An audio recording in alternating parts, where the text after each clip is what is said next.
poet, and this is my second visit to Moggerhanger. Some of you might have been here the last time I played, I don't know. Anybody seen me before? Yes. You came back? Yes. Thank you. I need to give you a warning just ahead of tonight's performance that I have Parkinson's disease. As you can tell, the lectern is wobbling nicely. So anything can happen, basically. I'll try not to fall down, although it's quite a long way down from here. But I could shake, freeze, lose my balance, forget where I am, just go with it. This is my husband, Jerry. He will sort me out. So, just send for him and make sure I have plenty to drink. White. White or red, I'm not fussy actually. Just give me the bottle. And while I'm at it, I can't really remember the poems offhand. I hope my language is okay. If not, it's art. So my theme for this first set of poems is the natural world, which really encompasses anything and everything. But before I get started on that, I'm going to start with a Parkinson's poem. And it's called Dreamcatcher. The rush of thoughts I have each day spills out in such a random way. I often feel I'm in a trance, watching the ideas swirl and dance. My thoughts and feelings mesmerise. They bob and weave before my eyes, and I know if I don't write them down, they'll disappear and go to ground. I find I have to be prepared, now my memory is so impaired. I list the things that I must do to get me through each day anew. Thoughts must be caught with pen and ink, or they'll be gone quick as a wink. But how am I to read my scrawl, now that my writing is very small? Strange shapes that look like hieroglyphs gather in great heaps and drifts. They stretch themselves across the page. Deciphering them takes an age. This is how I write my verse. My methods can be quite perverse. Gradually, I'm getting worse. Time for my medication! Nurse!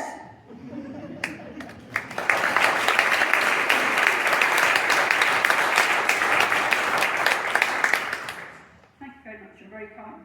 I have now reached the stage where my handwriting is totally illegible even to me. I can no longer jot things down quickly on the back of a fag packet. I've had to go to the keyboard, but now the keyboard's given me jip as well, so I'm going to have to consider dictation next. But hey, that's my problem. So, to the natural world, here's one called Feathered Friends. What do birdies do in the autumn when the leaves all disappear? Quite a few fly off to Spain, and some of them stay here. They batten down the hatches, even though they're not at sea. That's why you never see them, because they're tucked up tight with me. I keep some in the pantry, some perch upon the shelves. The tiny wrens like singing, while looked after by my elves. The big ones, like the magpies, try to get inside, but we beat them off with birch twigs, and then we run and hide. The whole house is a snug fit in its quilt of feather and down. I never feel the chill when my alien friends are round. And all we celebrate at Christmas. Robin Redbreast is top dog. He treats us to his oatcakes, dished up with chocolate log. The dark days of the winter slowly roll along.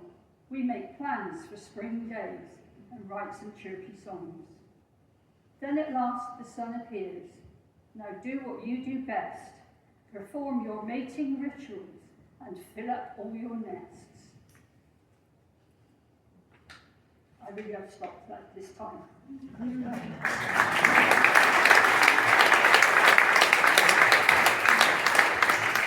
The logistics problem I'm having here is, although I've dog-eared my pages, I can't actually get them apart to remember one at a time. So you might find one poem is spliced into another. It's good variety, so don't worry about it. Let's have signs of spring, because this evening is absolutely beautiful out there. Emerging from the winter, we look for signs of spring. Snowdrops in the hedgerows, you know the kind of thing. The air is getting warmer and fills with sweet bird song, the twitter of busy nonsense saying summer won't be long. Roots and shoots are growing, buds begin to swell, so much productive life in every living cell.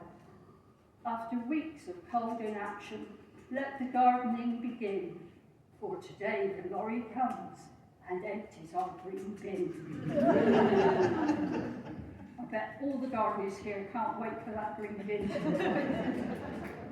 And the time at which I wrote this poem, it was back in the pandemic days, and less than a week after I wrote it, they closed it all down again because of the coronavirus. So we had to contain our excitement. But I find that gardeners are pretty optimistic people. They always think everything will grow that they sow. But there are always some pests that want to spoil your fun. So this is Under Siege. It's a hard-fought daily battle to keep the garden clear of all unwanted visitors that like to hang out here. The jackdaws nick the gooseberries, the pigeons peck the seed. There are greenfly on the climbers on which the aphids feed. We're raided by the magpies, which isn't very nice. We can sit and watch the patio and look out for the mice. The rats pay us a visit, and sometimes tubes and voles, who excavate the lawn and leave it full of holes. In the shed, there is a wasp nest, hanging by a thread, while the stripy beasts that live there like to buzz around your head. But the biggest pest of all, and there are no ifs or buts, are the squirrels who mount raids and go after Jerry's nuts.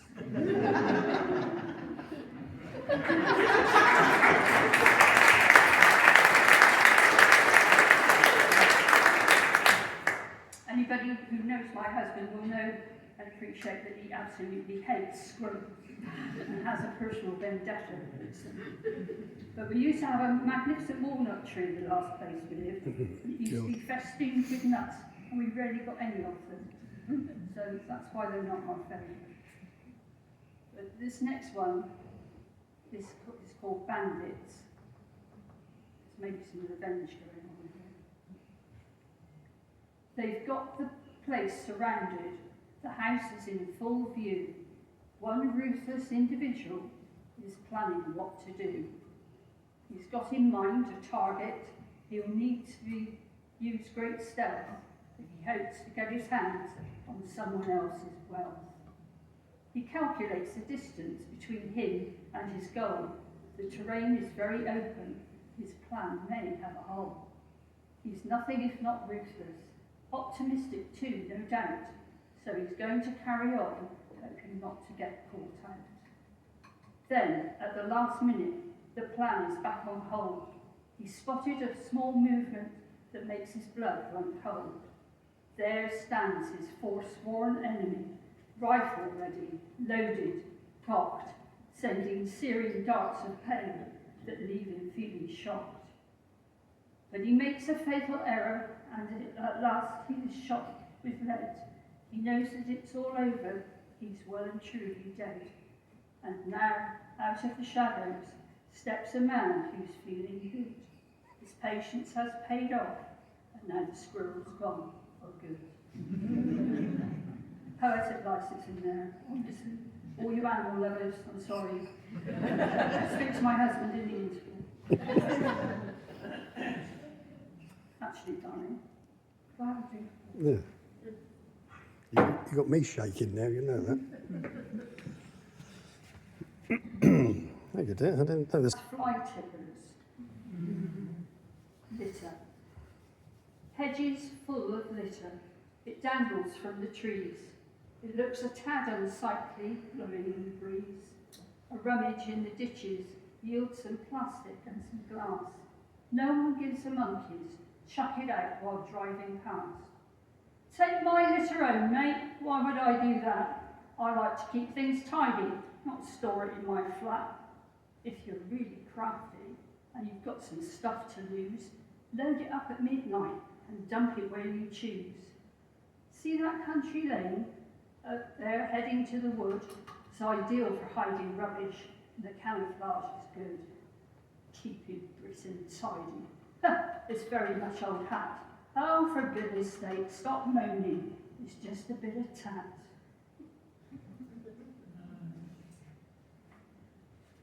Personally, I would put those people in the stocks along with the couple of oiks from this next poem, and then I'd pelt them with half-eaten double cheeseburgers.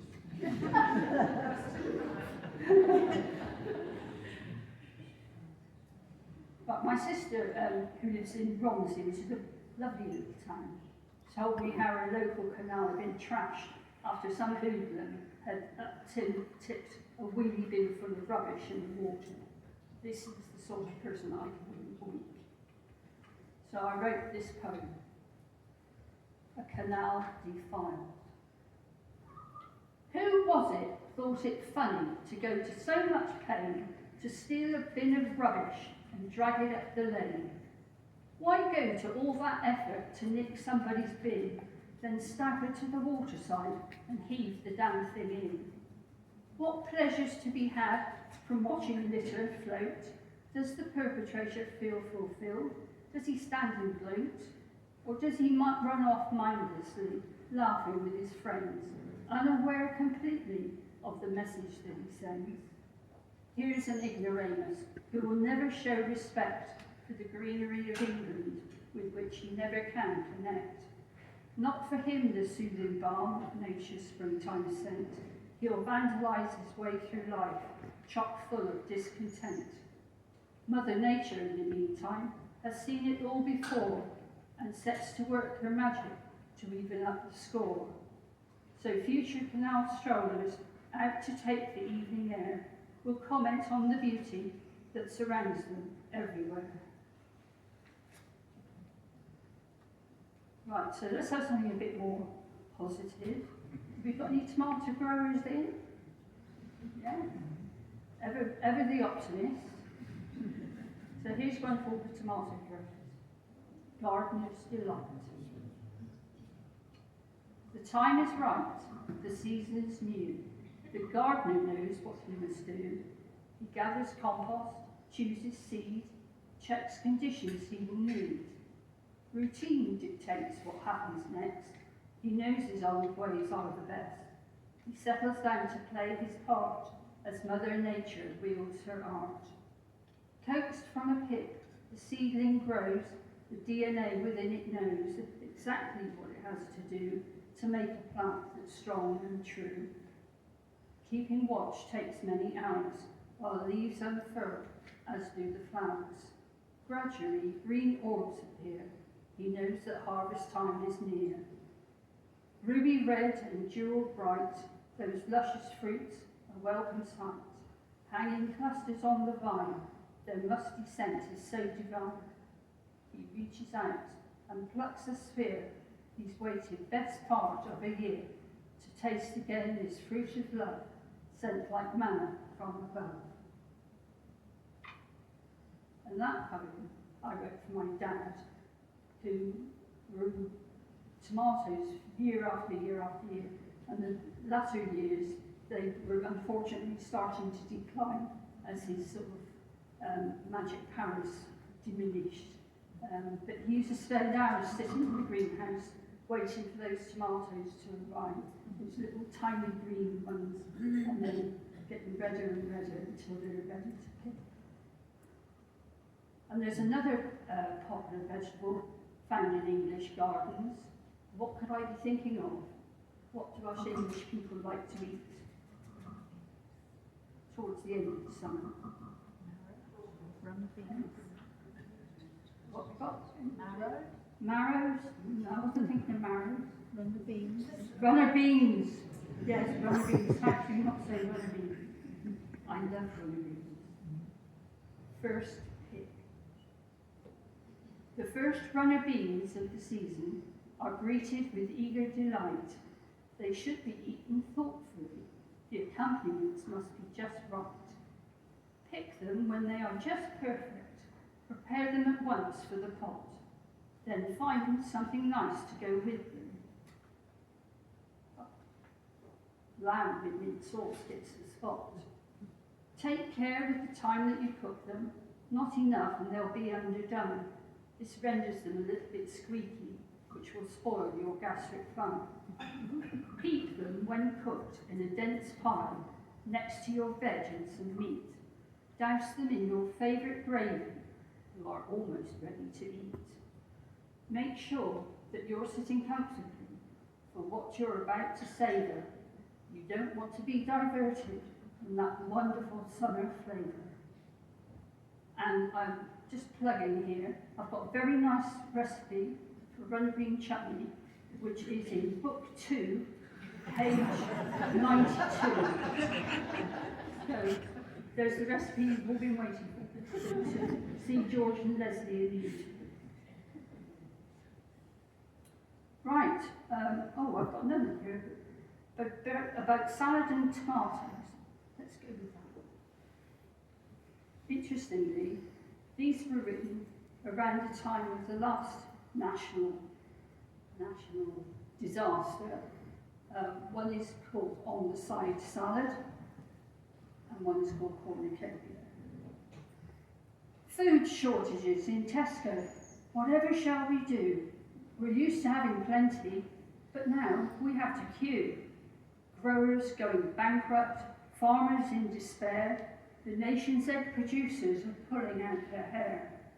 According to the latest helpful government advice, we should be eating turnips because they're said to be quite nice. And that's what they said the last time there was all these problems. God knows what they're going to say to us this time. Psst, want to buy a tomato? I can let you have one on the side. No, love, I've got no green peppers. Can't get them, but I've really tried. Come and see me on Tuesday. There's a consignment of lettuce due in. 5 a day is right out the window, but you'll end up incredibly thin.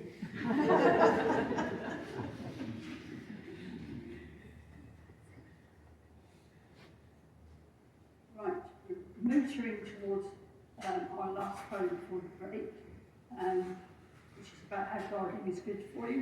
So I want you to all shuffle about, settle down, get comfortable, and we're going to do a bit of visualization together, and I'll give you the last poem.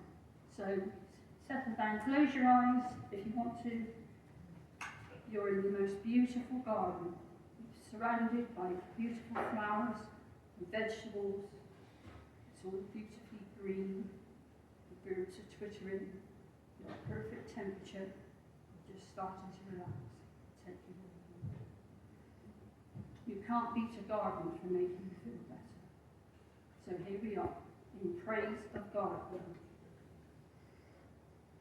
The garden has its own rules that you must learn to follow. You'll never own your patch, it's only there to borrow. It's there in quiet command as it takes you through the year, securing your allegiance, making its needs clear. There are hedges to be trimmed and climbers to be staked, the veg patch which keeps digging before the soil is raked. The list of jobs is endless, there's always more to do, as seasons change imperceptibly and the years begin anew. In return for your devotion, though you may be unaware, your mental health will thrive as you tend your plants with care. And although your back starts aching, the air has a soothing balm that nestles deep in your lungs to bring you inner peace and calm. And you may wake up now.